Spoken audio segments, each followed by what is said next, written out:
Hi guys, Assalamu alaikum. How are you? Welcome to my channel सीमीज biology.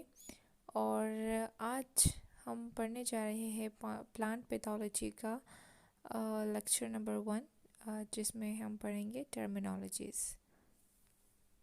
Plant pathology जो है वो क्या है? प्लांट पैथोलॉजी पहले हम देख लेते हैं, ठीक है। दिस इज़ एक्चुअली इसकी मीनिंग जो है वो है कि पाथ जो है वो हम क्या कहते हैं कि सफरिंग को कहते हैं, ठीक है। और ऑलरेडी जो है वो आपको सबको पता है कि ठीक है, एक साइंस ऑफ है या स्टडी ऑफ है, किसी चीज़ की साइंस स्टडी होना, ठीक है। तो अगर अब प्लांट पैथोलॉजी है तो हम इसमें यही पढ़ते हैं कि जो प्लांट है, ठीक है, वो किन चीज़ों से जो है वो सफ़र कर रहा है। तो सारी जो है वो प्लांट से रिलेटेड जो है हम इसमें पढ़ते हैं कि प्लांट जो है वो उसके जो डिजीज़ होते हैं, ठीक है, क्या सिम्टम्स होते हैं, किस तरह से जो है वो इंजरी होती है या कोई मतलब डिजीज़ है या क्या है। तो वो सब जो है हमें प्लांट पैथोलॉजी में पता चल जाता है, ठीक है। So actually it is the study of plant diseases and the abnormal condition that constitute plant disorders, ठीक है। देन ये जो है हमारे पास हो गया प्लांट पैथोलॉजी, जिसमें कहते हैं कि ये स्टडी है, ठीक है, किस चीज़ की? प्लांट डिजीज़ की। आपको नाम से ही जाहिर है कि प्लांट डिजीज़ की जो है क्या है, स्टडी है, या कोई ऐसे एबनॉर्मल कंडीशंस जो कि प्लांट में आ गई है। कोई डिजीज़ नहीं हम कह सकते, लेकिन कोई एबनॉर्मल कंडीशन जो है वो हम प्लांट का कह सकते हैं। अगर आप फॉर एग्जांपल उनको उसमें कोई वेल्टिंग हो सकती है, अगर पानी जो है वो ज़्यादा हो गया है, ठीक है, या कोई और चीज़, ठीक है, टेम्परेचर की इफ़ेक्ट की वजह से कुछ भी कंडीशन जो है वो हो सकती है। तो वो सब जो है हम किस चीज़ में पढ़ते हैं? हम प्लांट पैथोलॉजी में पढ़ते हैं। उसके बाद जो है वो जो सेकंड टर्मिनोलॉजी है जो प्लांट पैथोलॉजी से रिलेटेड है, ठीक है, वो है एटियोलॉजी। एटियोलॉजी जो है वो अक्सर आता है आगे, ठीक है, इसमें और स्टूडेंट्स को पता ही नहीं होता कि एटियोलॉजी एक्चुअली होता क्या है, ठीक है। सो ये जो है हमारे पास एक ऐसी डिटर्मिनेशनल स्टडी है, ठीक है, मतलब ये determination and study of cause of disease, ठीक है, कि ये डिज़ीज़ जो है वो किस वजह से हुई है, क्या है। बिकॉज किसी भी डिज़ीज़ का कॉज का जो है वो पता होना बहुत ज़रूरी है, ठीक है। अगर हम कहते हैं कि इसको ये वाली बीमारी है, ठीक है, और इसकी जो है प्लांट की इस बीमारी के जो है इसको हम इस तरह से क्योर कर सकते हैं। ऑफ कोर्स जो है उसको ठीक करने के लिए भी हमें कुछ पता होना चाहिए, लेकिन इसकी वजह क्या है इस चीज़ की, तो वो जो है वो ज़्यादा जो है वो ज़रूरी होती है, ताकि फिर जो है कोई प्लांट जो है वो सफ़र ना करे इस वजह से। तो एटियोलॉजी में एक्चुअली हम यही पढ़ते हैं कि इस प्लांट का जो डिज़ीज़ है, ठीक है, इसका कॉज क्या है, ठीक है, और जो पैथोजन है, ठीक है, जो जिसकी वजह से ये सब कुछ हुआ है, वो लिविंग है या नॉन लिविंग है, ठीक है। लेकिन हाँ, यूजुअली जो है वो लिविंग एजेंट ही होता है पैथोजन। अगर कोई हम नॉन लिविंग को जो है जब हम डिस्कस करते हैं तो नॉन लिविंग में हम ज़्यादातर इन्वायरमेंटल फैक्टर्स को भी डिस्कस करते हैं, ठीक है। तो ये एटियोलॉजी हो गया। देन उसके बाद जो है वो आ जाता है पैथोजन। पैथोजन क्या है? हम बार बार पैथोजन का जिक्र आगे भी करेंगे और हम करते रहते हैं पैथोलॉजी में। तो पैथोजन जो है वो ऑर्गेनिज्म होता है जो डिज़ीज़ कॉज करे, ठीक है। अगर प्लांट पैथोजन है तो मतलब जो प्लांट में डिज़ीज़ कॉज करे उस ऑर्गेनिज्म को हम कहेंगे पैथोजन। ओके। देन आ जाता है पैथोलॉजिकल। हम कहते हैं ये पैथोलॉजिकल कंडीशन है, ठीक है। तो ये पैथोलॉजिकल क्या है? ये एक्चुअली जो है ऐसी कंडीशन होता है, ठीक है, ऑफ बीइंग डिजीज्ड, ठीक है। तो उस कंडीशन को हम पैथोलॉजिकल कहते हैं, ठीक है। एंड पैथोजेनिक जो होता है, ठीक है, वो होता है कि अब कोई भी एक ऐसा ऑर्गेनिज्म हो जो कि उसमें एक करेक्टरिस्टिक हो कि वो जो है एज अ पैथोजन जो है अपना काम कर सकता है यहाँ पर, ठीक है। और प्लांट को जो है एज अ पैथोजन जो है वो उस पर अटैक करेगा, उसको ट्रीट करेगा, तो उसको हम पैथोजेनिक कहते हैं, ठीक है। So pathogenic is having the character of pathogen. Then pathogenicity आ जाती है, ठीक है। एसिटी जब भी हमारे पास आती है किसी भी चीज़ में तो वो एक एबिलिटी होती है, ठीक है। हम किसी चीज़ की एबिलिटी या कैपेबिलिटी को डिस्कस करते हैं। सो पैथोजेनिसिटी जो है is the capability of the pathogen to cause disease. किसी भी पैथोजन में कितनी जो है वो काबिलियत है, कितनी कैपेबिलिटी है, ठीक है, कि वो किसी प्लांट में जो है वो डिजीज़ कॉज कर सकता है। तो इस उसकी उस कैपेसिटी को, पैथोजन की उस कैपेसिटी को हम क्या कहते हैं, उसको हम पैथोजेनेसिटी कहते हैं। ठीक है, देन आ जाता है, ठीक है, कि प्लांट डिजीज़ क्या है। प्लांट डिजीज़ हम बार बार एक ही चीज़ पढ़ते हैं ना कि प्लांट डिजीज़। तो प्लांट डिजीज़ एक्चुअली होता क्या है? Plant disease is an abnormality in the structure and the function of the host plant cell or the tissue as a result of the continuous irritation caused by a pathogenic agent or an environmental factors. तो plant disease क्या है? कोई भी abnormality हो सकती है किस चीज़ में?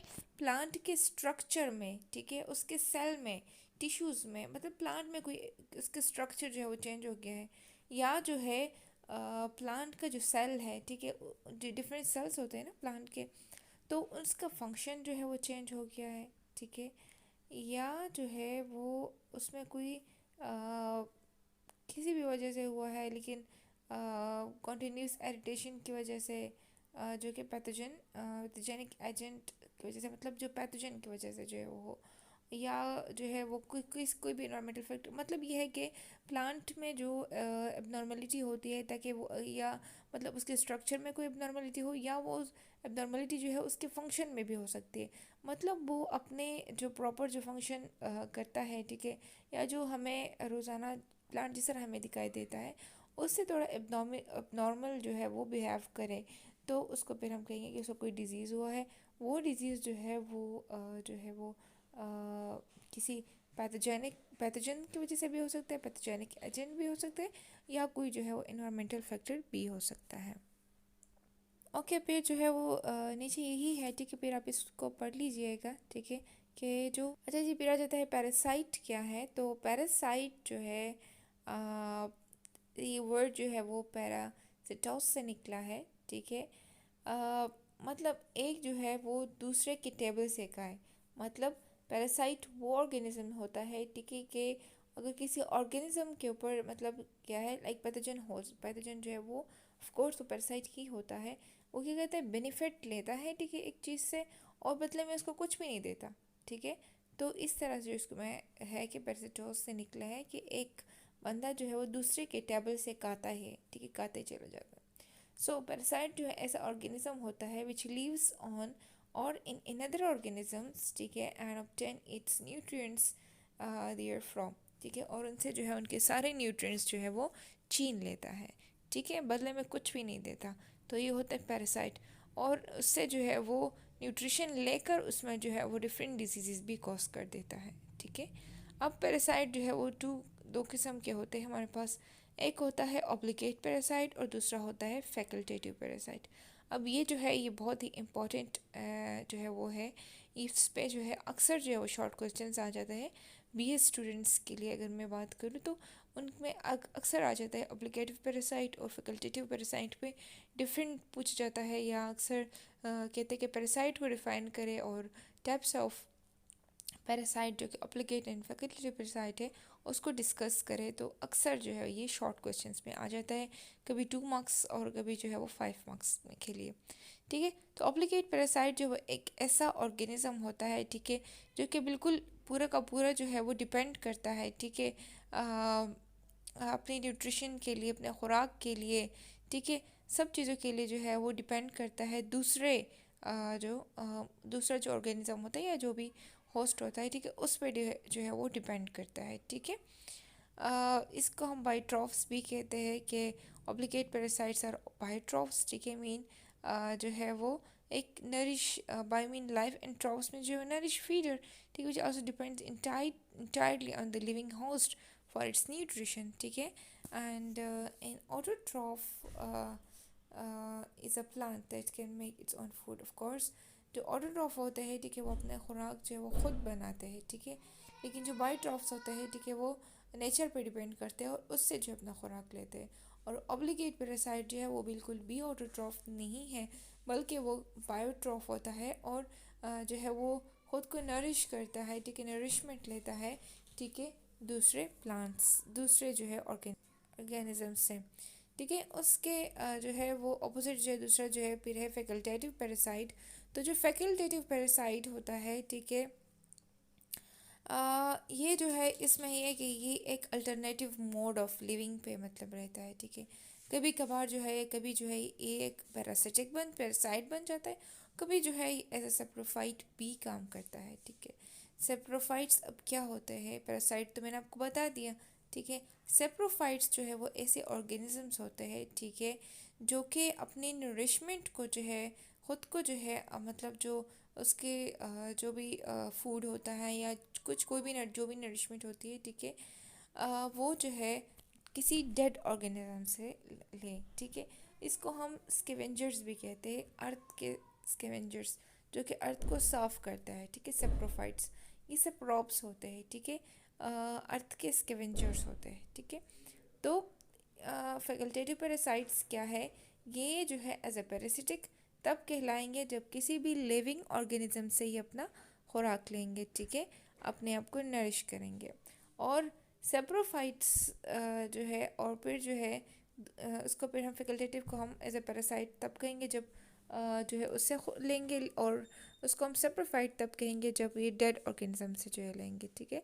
तो ये लिविंग और डेड दोनों ऑर्गेनिजम्स से जो है अपना उस पर डिपेंड करता है, उससे जो है नरिशमेंट लेता है, ठीक है। और जो ऑब्लिगेट पैरासाइट होता है वो जस्ट लिविंग ऑर्गेनिजम्स पे डिपेंड करते हैं और उनसे जो है वो खुराक लेते हैं, ठीक है। और तो यही जो है इसका मेन डिफरेंस है।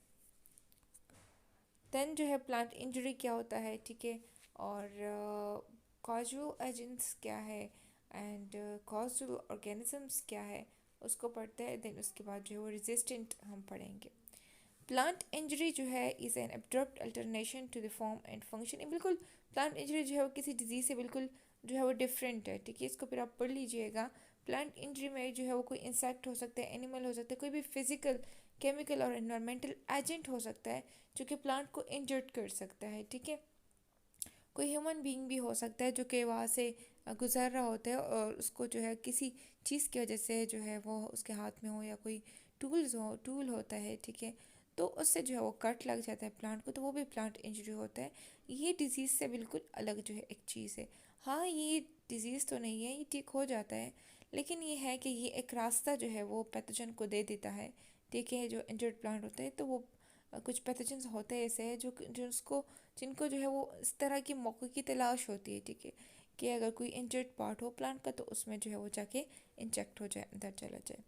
अच्छा, अब कॉजल एजेंट जो है वो क्या होता है, ठीक है, ये ऐसा जो है वो एजेंट होता है या ऐसे फैक्टर्स होता है, ठीक है, जो कि उस डिज़ीज़ को या किसी भी इंजरी को जो है वो इम्प्लीमेंट करे, मतलब जो इंजर्ड करे प्लांट को, या कोई डिज़ीज़ कॉज करे, कुछ भी करे, मतलब कॉज करे कोई चीज़ ना, तो कॉजल एजेंट्स ये होते हैं, ठीक है।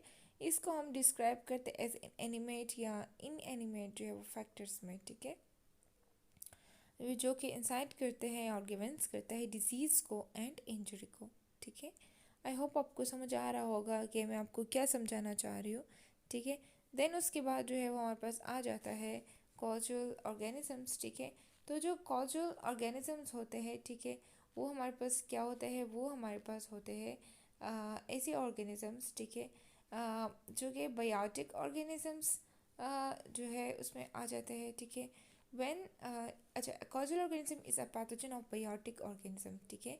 ये बायोटिक ओरिजिन का जो है वो ऑर्गेनिज्म होता है, ठीक है। When a pathogenic agent is virulent, ठीक है, एग्रेसिव हो, विरुलेंट हो, मतलब विरुलेंट वो होता है जब वो डिजीज़ कॉज करे तो विरुलेंट होगा वो ऑर्गेनिज्म, और वो ऑर्गेनिज्म जो कि डिजीज़ कॉज ना करे वो एविरुलेंट होगा, मतलब वो जो है वो विरुलेंट नहीं होगा, ठीक है।